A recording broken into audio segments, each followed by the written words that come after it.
Christmas Eve, 1945. The small Alpatient town of Fayetteville, West Virginia, lay smothered in an eerie silence beneath a brittle sheet of snow.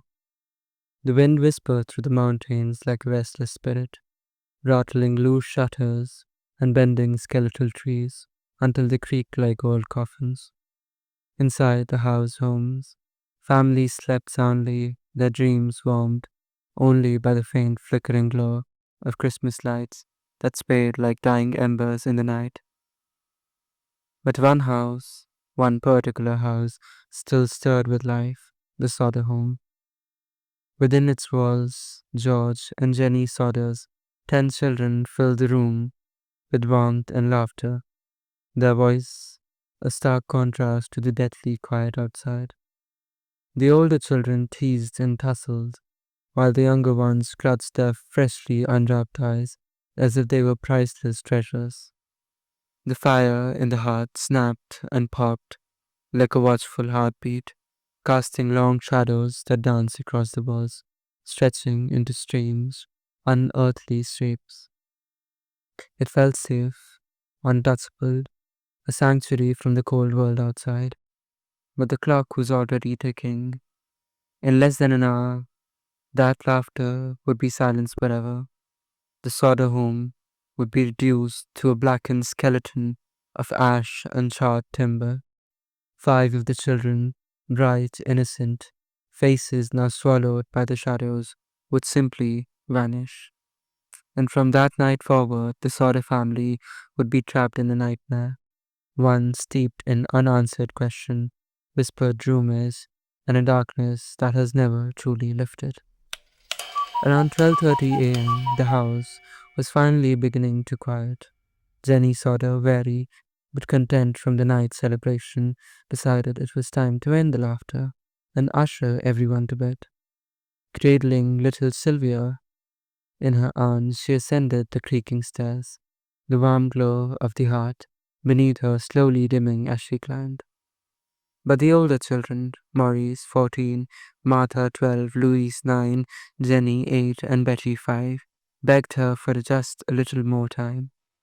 One more hour to enjoy their gifts, one more hour before sleep, smiling softly.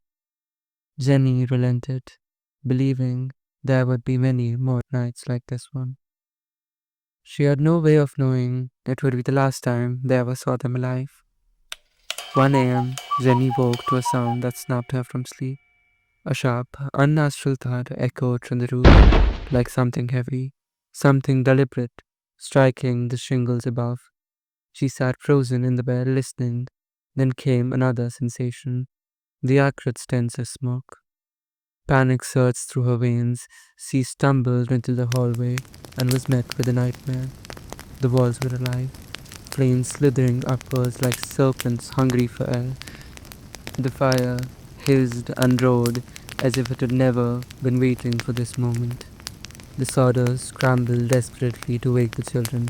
George managed to shepherd 4 of them outside into the frigid night, their faces pale with terror. But the other 5, the ones still upstairs, were trapped.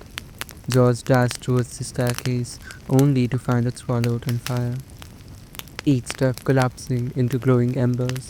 The heat was savage, pushing him back into an invisible wall. He smashed a window, shards biting into his skin, and tried to climb through. The blaze forced him away, the searing air signing his hair and blistering his skin. Outside, George's desperation reached a fever pitch. He sprinted to his truck, parked just steps from the house. If he could climb onto the roof, maybe he could break through the children's window. But when he turned the key, nothing. Silence. One truck, then the other. Both machines had perfectly been in a perfect state the day before. Now they were dead. The house groaned, a monstrous sound of wood surrendering to fire. And in that stillness, the silence was worse than the flames. By the time the volunteer fire department finally arrived, the Sodder home was gone. Nothing remained but a smoldering skeletal ruin, the air thick with the bitter stench of burnt wood. And something far worse, loss. The fire had devoured the two-story house in under 45 minutes, an unnatural speed that left even the most seasoned firefighters unnerved. They picked through the charred wreckage in grim silence, boots crunching through blackened debris. The house still hissed and popped, small flames licking at what was left, as if reluctant to let go. Jenny and George stood nearby in tears, their surviving children clinging to them, sobbing. The parents could barely bring themselves to speak, only watching, waiting, praying for a miracle. But when the sifting was over, there was nothing. No bones, no skull fragments, no teeth, no traces of the five missing children at all.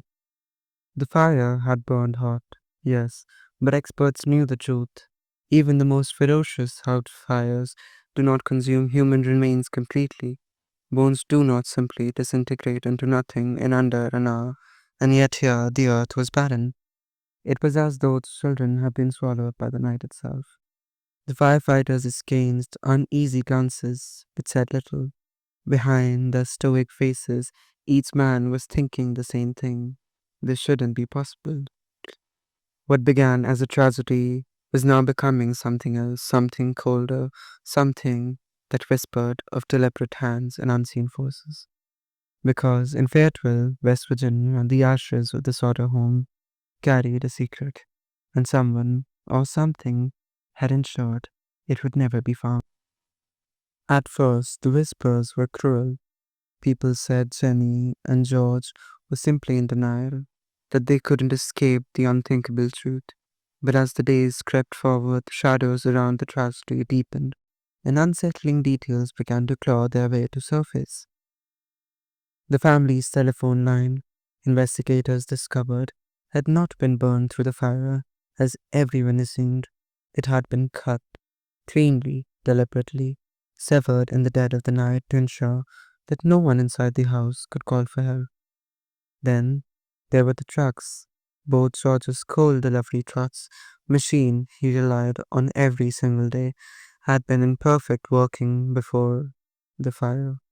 Yet on that night, when he needed them most, they refused to start, as if someone had sabotaged them, as if someone had planned every second of the family's nightmare. The testimonies that followed only made the air around Fayetteville grow heavier. One neighbor claimed that they saw a figure lurking near the Sodder home, just hours before the blaze, carrying something strange, something that glinted in the moonlight like a weapon. It looked, that they said, like a crude firebomb. Another witness came forward with the detail that froze the Sodders' blood. They claimed they saw a car parked by the side of the road that night. Inside were several children, huddled together, their faces pale and wide-eyed as they watched the Sodder home burn. The witness swore the children matched the exact description of the missing Sodder kids. These weren't coincidences. They couldn't be. Something was wrong, something far more sinister than a tragic house fire was unfolding. And George and Jennie Sodder were beginning to realize their children hadn't been claimed by the flames at all. The rumors started quietly at first. Some believe the Sodder children had been kidnapped. Others said the fire was set deliberately to cover up the crime. Why? Months before the fire, a stranger had come up to the Sodder home. He warned George, "Your house will go up in smokes and your children will be destroyed." George thought the man was crazy, but now those words echoed in his mind. It didn't help that George was outspoken, but his hatred for Mussolini, Fayetteville, had a large Italian immigrant community, and some still supported the dictator, even after his death. Was the fire revenge? It was. Then the children were caught in the middle. The strangest part of all, people claimed to see the Sodder children alive. A woman in Charleston swore she saw them at a hotel the morning after the fire. They were accompanied by two adults, Italian looking, she said. The soldier returning from overseas said he saw them at a diner in New York. Each lead was investigated. Each one ended in dead ends. But the sightings kept coming. 1967, 22 years after the fire, Jennie Sodder opened her mailbox to find a plain envelope with no return address, no markings to hint at who had sent it. Her hands trembled as she tore it open, aware that what was inside would reopen every old wound she had fought to keep closed. Inside was a single photograph. A young man stared back at her from the faded print, his expressions unreadable. His dark eyes seemed to follow her, almost accusingly. Jenny's breath caught in her throat. The man in the photo looked exactly like her missing son, Louis, only older, grown into the man he should have been had he survived. Her hand shook as she turned the photograph over. Scrawled across the back in an uneven hand was a message, chilling in its strangeness. Louis Sodder, I loved brother Frankie, Lil Boys, A90132 or 35. The words made no sense. A code, a threat, a plea for help. Who had sent it? The Sodders immediately hired private investigators, desperate to trace the letter back to its origin. But the investigators, like so much else in the case, vanished. They left no reports, no updates, no traces at all, as if they had been swallowed by the same darkness that had consumed the Sodder children that winter night in 1945. The photograph remained a silent ghost, a proof of life, a proof of something far worse. Jennie and George Sodder refused to surrender to silence. On Route 16, just outside Fayetteville, they erected a massive, weathered billboard, the faces of their 5 missing children staring down at every passing car. Above the photographs, in bold, aching letters, the question that had haunted them for decades.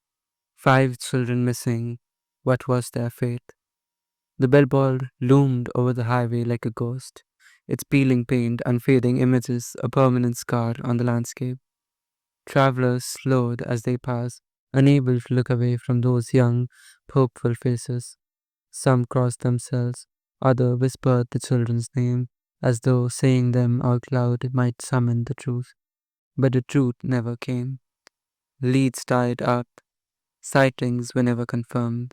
Every new letter or trip only led to another dead end, another night of sleepless torment. In 1969, George Sodder died still searching, his heart broken by the weight of questions that would never be answered. Jennie carried the burden alone for the next 20 years, her grief hardening the ritual. She wore black every single day, a widow not just for her husband, but for the children she could never bury. When she died in 1989, Jennie was buried in those same black clothes, the same ones she had worn since the fire. The billboard on Route 16 remained for years after her death, standing tall in the Alpatian wind, a silent accusation against the unknown. And to this day, the Sodder children's fate remains one of the darkest and the most enduring mysteries in American history. To this day, no one knows what happened that Christmas Eve. Did the Sodder children really die in the fire? Or were they taken, hidden away by people who wanted to hurt George and Jerry? If they were kidnapped, what became of them? Why were there no remains in the ashes? Why did someone mail the photograph decades later? No one can answer these questions. The Sodder children's disappearance isn't just an unsolved mystery.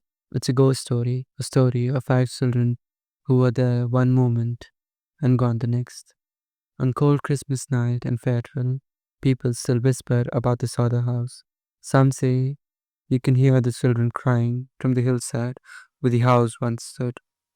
Others claim they've seen a figure in black watching the road beneath the old billboard rustling frame.